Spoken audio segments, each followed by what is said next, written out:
Hi ಎಲ್ಲರಿಗೂ ನಮಸ್ಕಾರ. Welcome back to KL&KA recipe. ಇವತ್ತು ನಾನು ಈಸಿಯಾಗಿ ಸುಲಭವಾಗಿ ನಾನು ಮಾಡೋ ರೀತಿಯಲ್ಲಿ ಹೇಗೆ MTR ವಾಂಗಿಬಾತ್ ಪೌಡರ್ನ ಬಳಸ್ಕೊಂಡು ಈಸಿಯಾಗಿ ವಾಂಗಿಬಾತ್ ಮಾಡೋದು ಅಂತ ತಿಳಿಸ್ಕೊಡ್ತಿದ್ದೀನಿ. ಮೊದಲು ಇಲ್ಲಿ ಒಂದು ಕಡಾಯಿಗೆ ನಾನು ಕೊಬ್ಬರಿ ಎಣ್ಣೆ ಮತ್ತು ಸನ್ಫ್ಲವರ್ ಎಣ್ಣೆ ಎರಡು ಮಿಕ್ಸ್ ಮಾಡಿ ಹಾಕ್ಕೊಂಡಿದ್ದೀನಿ. ನೀವು ಯಾವುದಾದ್ರೂ ಒಂದು ಯೂಸ್ ಮಾಡ್ಬೋದು. ನಾನು ಸಾಸಿವೆ ಹಾಕ್ಕೊಂಡಿದ್ದೀನಿ. ಸಾಸಿವೆ ಸಿಡಿದ ಮೇಲೆ ಕಡಲೆಬೇಳೆ ಮತ್ತು ಕಡಲೆ ಬೀಜ, ನೀವು ಬೇಕಾದರೆ ಉದ್ದಿನಬೇಳೆ ಬರುತ್ತಲ್ಲ, ಉದ್ದಿನಬೇಳೆ ಹಾಕ್ಕೋಬೋದು. ಇದು ಸ್ವಲ್ಪ ಕಲರ್ ಚೇಂಜ್ ಆಗೋವರೆಗೂ ನೀಟಾಗಿ ಫ್ರೈ ಮಾಡ್ಕೊಳ್ಳಿ. ಕಡಲೆ ಬೀಜ ಎಲ್ಲ ಕ್ರಿಸ್ಪಿಯಾಗಿರಬೇಕು, ಅಲ್ಲಿವರೆಗೂ ನೀಟಾಗಿ ಫ್ರೈ ಮಾಡಿಕೊಂಡು ಇದಕ್ಕೆ ಒಂದು ಮೀಡಿಯಮ್ ಸೈಜಷ್ಟು ಈರುಳ್ಳಿ ಹಾಕ್ಕೋತಿದ್ದೀನಿ. ಹಾಗೆ ಇದಕ್ಕೆ ಹಸಿ ಕರಿಬೇವಿನ ಎಲೆನೂ ಹಾಕ್ಕೊಂಡು ಸ್ವಲ್ಪ ಕಲರ್ ಚೇಂಜ್ ಆಗೋವರೆಗೂ ಇದನ್ನು ಫ್ರೈ ಮಾಡ್ಕೊಳ್ಳಿ. ತುಂಬ ಕಪ್ಪಗೆಲ್ಲ ಆಗಬಾರ್ದು ಈರುಳ್ಳಿ, ಸ್ವಲ್ಪ ಕಲರ್ ಚೇಂಜ್ ಆದರೆ ಸಾಕು. ಯಾರ್ಯಾರೆಲ್ಲ ಸಬ್ಸ್ಕ್ರೈಬ್ ಮಾಡ್ಕೊಳ್ಳದೆ ನೋಡ್ತಿದ್ದೀರೋ ಚಾನಲ್ನ ಸಬ್ಸ್ಕ್ರೈಬ್ ಮಾಡ್ಕೊಂಡು ನೋಡಿ. ಹಾಗೆ ಪಕ್ಕದಲ್ಲಿರೋ ಬೆಲ್ ಬಟನ್ನು ಪ್ರೆಸ್ ಮಾಡಿ, ನಾನು ಹಾಕೋ ವೀಡಿಯೋಸ್ದೆಲ್ಲ ನೋಟಿಫಿಕೇಷನ್ ಬರುತ್ತೆ.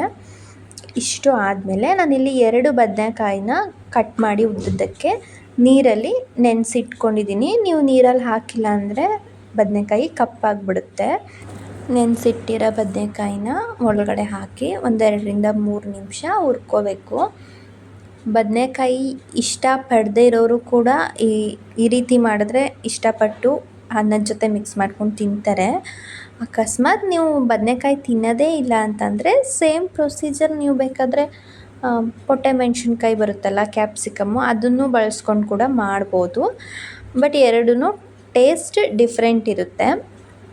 3-4 ನಿಮಿಷ ಈ ರೀತಿ ಹುರ್ಕೊಂಡ್ಮೇಲೆ ಇದಕ್ಕೆ ನೀವು ಬೇಕಾದರೆ ಟೊಮೆಟೊ ಹಾಕ್ಕೋಬೋದು. ನಾನಿಲ್ಲಿ ಹುಣಸೆಹಣ್ಣು ಜಾಸ್ತಿ ಹಾಕ್ತಿದ್ದೀನಿ, ಆದ್ದರಿಂದ ಟೊಮೊಟೊ ಸ್ಕಿಪ್ ಮಾಡಿದ್ದೀನಿ. ನೀವು ಟೊಮೊಟೊ ಸ್ವಲ್ಪ ಹಾಕಿ ಹುಣಸೆಹಣ್ಣು ಸ್ವಲ್ಪ ಹಾಕ್ಕೋಬೋದು. ಟೇಸ್ಟಲ್ಲೇನು ಡಿಫ್ರೆನ್ಸ್ ಬರಲ್ಲ. ಇದಕ್ಕೆ ಇವಾಗ ಸ್ವಲ್ಪ ಉಪ್ಪು ಹಾಕ್ಕೊಂಡು ಅದನ್ನು 1-2 ನಿಮಿಷ ಮಿಕ್ಸ್ ಮಾಡಿಕೊಂಡು, ನಾನಿಲ್ಲಿ 1/4 ಗಂಟೆ ಮುಂಚೆ 1 ನಿಂಬೆಹಣ್ಣು ಗಾತ್ರದಷ್ಟು ಹುಣಸೆಹಣ್ಣ ನೆನೆಸಿಟ್ಕೊಂಡಿದ್ದೆ. ಅದನ್ನು ರಸ ತೆಗೆದು ಇದರೊಳಗಡೆ ಹಾಕಿ 1-2 ನಿಮಿಷ ಮಿಕ್ಸ್ ಮಾಡಿ ಅದು ಚೆನ್ನಾಗಿ ಕುದಿಬೇಕು. ಹುಣಸೆಹಣ್ಣಲ್ಲಿ ಹಸಿ ಸ್ಮೆಲ್ ಇರುತ್ತಲ್ಲ, ಅದು ಹೋಗೋವರೆಗೂ ಈ ರೀತಿ ಕುದ್ಮೇಲೆ 1 ಸ್ಪೂನ್ ಅಚ್ಕಾರದ ಪುಡಿ ಹಾಕ್ಕೋತಿದ್ದೀನಿ. ಆಲ್ರೆಡಿ ವಾಂಗಿಬಾತ್ ಪೌಡರಲ್ಲಿ ಖಾರ ಇರುತ್ತೆ, ನೀವು ನೋಡಿಕೊಂಡು ಅಡ್ಜಸ್ಟ್ ಮಾಡ್ಕೋಬೋದು. ನಾನಿಲ್ಲಿ 1 ಪ್ಯಾಕ್ ತೊಗೊಂಡಿದ್ದೀನಿ. 1 ಪ್ಯಾಕಲ್ಲಿ 2-2.5 ಸ್ಪೂನ್ ಆಗುತ್ತೆ. ನಾನು ಎಲ್ಲ ಹಾಕ್ಕೋತಿದ್ದೀನಿ. ಉಪ್ಪು ಕೂಡ ಇದರಲ್ಲೇ ಇರುತ್ತೆ. ನೀವು ಬದನೆಕಾಯಿಗೆ ಎಷ್ಟು ಬೇಕೋ ಅಷ್ಟು ಮಾತ್ರ ಉಪ್ಪು ಹಾಕ್ಕೊಂಡಿರಬೇಕು. 1-2 ನಿಮಿಷ ಈ ರೀತಿ ನೀಟಾಗಿ ಎಲ್ಲನೂ ಬದನೆಕಾಯಿ ಮಸಾಲೆಗೆಲ್ಲ ಮಿಕ್ಸ್ ಆಗೋವರೆಗೂ ಈ ರೀತಿ ಚೆನ್ನಾಗಿ ಕೈ ಆಡಿಸ್ಕೊಂಡು ಅದನ್ನು ಹಾಗೆ ಬಿಟ್ಬಿಡಿ. ಅದು ಸುತ್ತ ಎಣ್ಣೆ ಬಿಡಬೇಕು, ಅಲ್ಲಿವರೆಗೂ ನೀವು ಲೋ ಫ್ಲೇಮಲ್ಲಿ ಇಟ್ಕೊಂಡೆ ಬೇಯಿಸಬೇಕು. ನೀವು ದೊಡ್ಡ ಉರಿಲಿ ಇಟ್ಕೊಂಡು ಬೇಯಿಸಿದ್ರೆ ಅದು ತಳ ಹಿಡಿದ್ಬಿಡುತ್ತೆ. ಆವಾಗ ವಾಂಗಿಬಾತ್ ಪೌಡರ್ದು ಟೇಸ್ಟೇ ಚೇಂಜ್ ಆಗಿಬಿಡುತ್ತೆ. ಆದ್ದರಿಂದ ಲೋ ಫ್ಲೇಮಲ್ಲೇ ಇಟ್ಕೊಂಡು ಬೇಯಿಸಬೇಕು. ನಾನು ಸ್ವಲ್ಪ ಗೊಜ್ಜನ್ನ ಸೈಡಿಗೆ ತೆಗೆದಿಟ್ಕೊತಿದ್ದೀನಿ. ಇಫ್ ಇನ್ ಕೇಸ್ ಲಾಸ್ಟಲ್ಲಿ ಎಕ್ಸ್ಟ್ರಾ ಆ್ಯಡ್ ಮಾಡಬೇಕು ಅನಿಸಿದ್ರೆ ಮಾಡೋಣ ಅಂತ. ಒಂದೇ ಸಲ ಮಿಕ್ಸ್ ಮಾಡಿಬಿಟ್ರೆ ಕೆಲವೊಂದು ಸಲ ಉಪ್ಪು ಹುಳಿ ಖಾರ ಎಲ್ಲ ಜಾಸ್ತಿ ಆಗಿಬಿಡುತ್ತೆ ಅನ್ನಕ್ಕೆ. ಆದ್ದರಿಂದ ಸ್ವಲ್ಪ ತೆಗೆದಿಟ್ಕೊತಿದ್ದೀನಿ, ಬೇಕಾದರೆ ಹಾಕ್ಕೋಬೋದಲ್ವ. ಆಮೇಲೆ ಸ್ವಲ್ಪ ಕೊತ್ತಂಬರಿ ಸೊಪ್ಪನ್ನ ಕಟ್ ಮಾಡಿಕೊಂಡು ಅದರೊಳಗಡೆ ಹಾಕಿ ಚೆನ್ನಾಗಿ ಮಿಕ್ಸ್ ಮಾಡ್ಕೊಳ್ಳಿ. 1-2 ನಿಮಿಷ ಮಿಕ್ಸ್ ಮಾಡಬೇಕು. ಫ್ಲೇಮ್ ಆಫ್ ಮಾಡಿಬಿಡಿ. ಆಫ್ ಮಾಡಿಬಿಟ್ಟೇ ಮಿಕ್ಸ್ ಮಾಡಬೇಕು. ಅಥವಾ ನೀವು ಬೇರೆ ಪಾತ್ರೆಯಲ್ಲಿ ಅನ್ನ ಇಟ್ಬಿಟ್ಟು ಡೈರೆಕ್ಟ್ ಗೊಜ್ಜನ್ನ ಅದಕ್ಕೆ ಹಾಕ್ಕೊಂಡು ಮಿಕ್ಸ್ ಮಾಡ್ಕೋಬೋದು.